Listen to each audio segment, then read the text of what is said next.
What is the most underrated anime slash cartoon in Cartoon Network?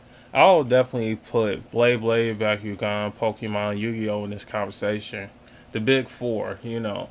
And I definitely think out of all underrated anime, I'm definitely going to have to put Blade Blade in there. I think Blade Blade as a shonen or as a cartoon show or anime, whatever you want to call it, it was super underrated for what it contributed to my childhood personally. I'm talking about from toys to the characters to just the cinematic universe and the world building. I definitely think Blade Blade needs to be in the conversation more.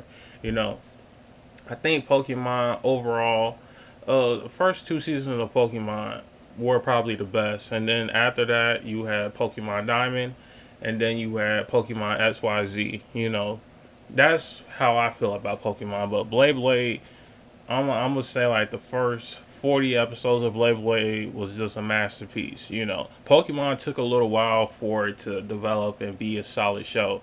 You know, I definitely think Blade Blade from beginning to end, Blade Blade Fusion, that entire first section of Blade Blade was just wonderful.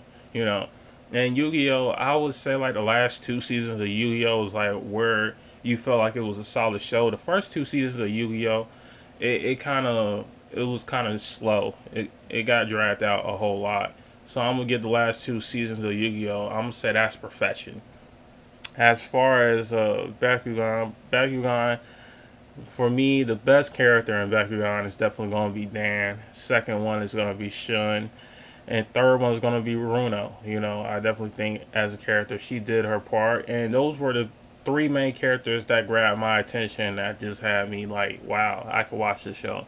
Once you got rid of those, I feel like three main. Well, they was always there. You know, I definitely think Dan Shun was always there, regardless of whatever season. But once they got rid of the girl characters, the show kind of lost its appeal. Even though they did replace the girl characters with other girl characters and like New Vestroya, Gondelian Invasion, all types of female characters were introduced.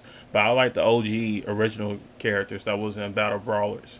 So yeah, that's all I had to say when it came to just underrated Cartoon Network shows that could be considered animes.